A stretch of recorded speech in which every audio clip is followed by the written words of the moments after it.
Itu pertama, seperti subhana rabbiyal a'la. Kedua, bacanya subhana rabbiyal a'la wa bihamdi.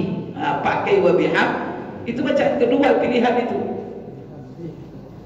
Cuma wa bihamdihi ini sebagian ulama ada tidak membaca wa bihamdihi. Kenapa? Karena tambahan wa bihamdihi dianggap riwayatnya lemah oleh sebagian ulama hadis, maka dia tak pakai. Maka kalau ada Bapak Ibu sekalian mendengar kajian-kajian nanti bid'ah itu wa bihamdi katanya, biarin aja dia. Karena memang dia bukan dia mengatakan itu, ada ulama yang diikutinya itu. Karena itu hasil, tapi sebagian ulama katakan dah. Itu sampai ke tingkat ada yang katakan bukan dhaif, pada itu hasan. Hasan itu bisa menjadi amal, maka dimasukkan kategori itu bacaan sujud yang sahih. Mendudukkan hadis sahih atau tidak sahih, itu perbedaannya antara ulama hadis itu dahsyat. Mereka tidak bisa ada orang kata sunnah. Tidak bisa Bapak Ibu sekalian. Karena ini hadis sahih itu tidak. Ulama hadis itu sendiri berbeda. Satu katakan sahih, itu katakan tidak sahih. Perbedaan ulama hadis tentang mendudukkan hadis ini sahih tidak sahih itu lebih dahsyat dari perbedaan ulama fikih dalam menentukan hukum. Itu gimana itu sudah. Sudah yang mana itu maksud? Maka kita setiap apa harus disebutkan ini menurut siapa, ini menurut siapa. Karena ada pula jemaah, tidak ada ulama-ulama menurut siapa. Siapa yang kamu ikut? Memang kamu langsung ke Rasulullah. Bismillahirrahmanirrahim. Ya, baik Bapak Ibu sekalian, ada 9 doa pada sujud. Maksudnya itu adalah Bapak Ibu sekalian bukan sujud terakhir, setiap sujud. Jadi itu dalam tema yang ditulis oleh ulama-ulama itu semuanya di dalam kitab azkar, kitab tentang zikir dan doa. Jadi ulama-ulama yang menulis tentang kitab zikir dan doa, mereka spesialkan nanti ada bab khusus di situ doa-doa dan zikir salat. Mulai nanti dari awal, karena salat itu isinya zikir doa. Mulai takbiratul ihram lagi, doa iftitah, Fatihah, ayat itu kan zikir semuanya itu. Rukuk juga i'tidal juga semuanya zikir. Maka di dalam Al-Qur'an Allah katakan wa aqimis sholata li zikri. Tegakkan salat itu untuk berzikir kepadaku. Jadi hakikat salat itu zikir sebenarnya. Jadi apakah yang dibaca Rasulullah ketika rukuk, ketika sujud, dalam setiap zikir-zikir posisi salat? Selama ini kita kan belajar dari kecil satu saja. Umpamanya apa? Zikir yang kita baca dalam rukuk, subhana rabbiyal azim. Biasanya Bapak Ibu pakai wa bihamdi kan? Subhana rabbiyal azim wa bihamdi. Kalau dalam rukuk, subhana rabbiyal a'la wa bihamdi. Ini ketika sujud. Itu Bapak Ibu sekalian. Kadang dulu antara dua sujud juga begitu. Coba nanti Bapak Ibu pelajari. Kalau ada waktu kita pelajari kitab azkar. Di sini ada majelis kitab azkar. Tidak ada. Atau penting itu. Baca nanti buku, pilih salah satu buku terbaik, yaitu kitab azkar Imam Nawawi. Itu buku terbaik yang ditulis sepanjang sejarah sampai hari ini. Buku terbaik, siapapun yang menulis azkar merujuk kepada dia. Telah jasa Imam Nawawi itu luar biasa. Dia itu menjelaskan di situ bahwanya azkar salawat, zikir-zikir salat, mulai takbiratul ihram lagi. Gimana takbir? Pembahasan kita seperti yang kita bahas. Takbiratul ihram itu lapasnya bagaimana? Allahu Akbar, Allahul Akbar, Allahul Azim Akbar. Apakah ada itu dibahas oleh Imam Nawawi di dalam apa? Dalam buku azkar. Apakah boleh pakai takbiratul ihram itu lapas yang lain. Ada semuanya. Kemudian setelah itu dia bahas lapas zikir salat, doa iftitah. Doa iftitah itu ada beberapa doa iftitah. Dan itu berdasarkan hadis-hadis yang sahih. Tetapi kenapa ulama berbeda-beda dalam membaca doa iftitah? Maka 4 mazhab itu beda. Kalau Imam Syafi'i memilih wajjahtu wajhiyya, atau memilih Allahu Akbar kabira walhamdulillahi katsira. Kalau kita lihat Imam Abu Hanifah, dia lain lagi. Imam Ahmad subhanakallahumma, itu iftitahnya.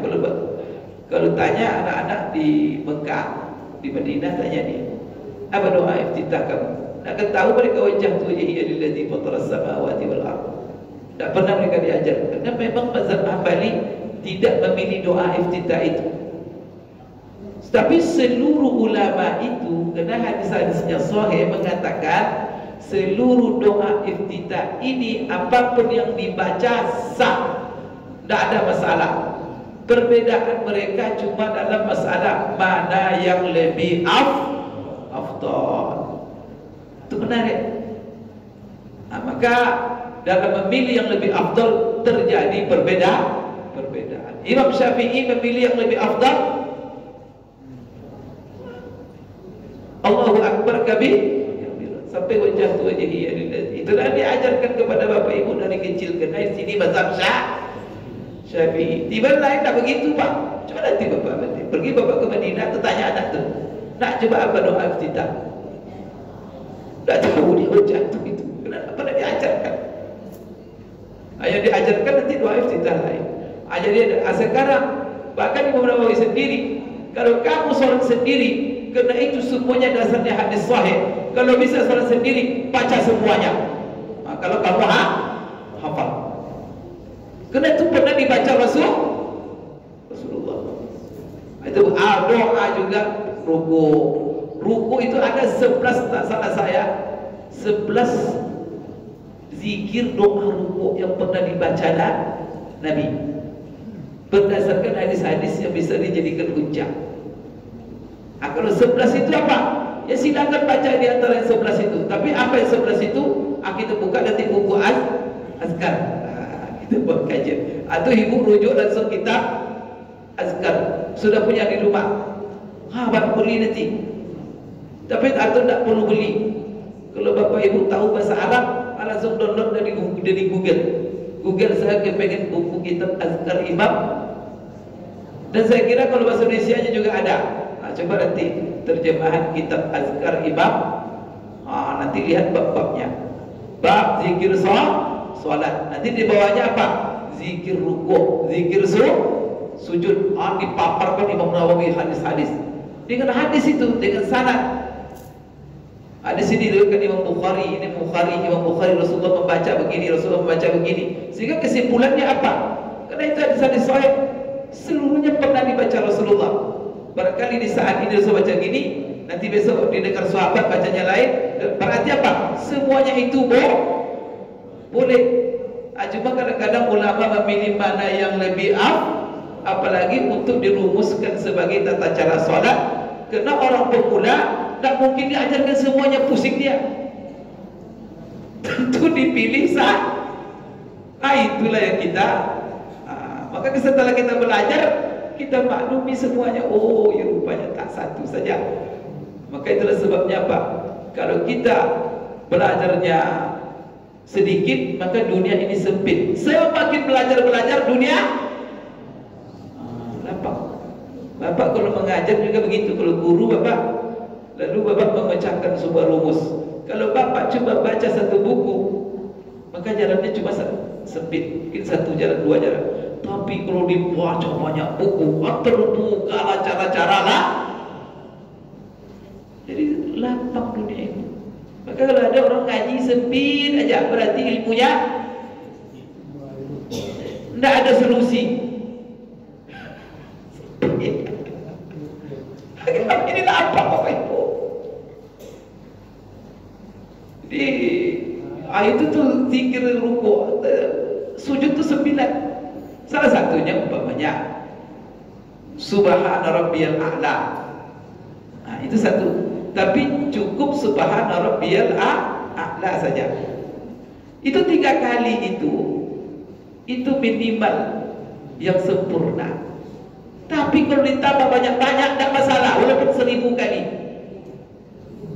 Begitu itu. Tapi izzahnya 1 kali. Subhana rabbiyal a'la cukup.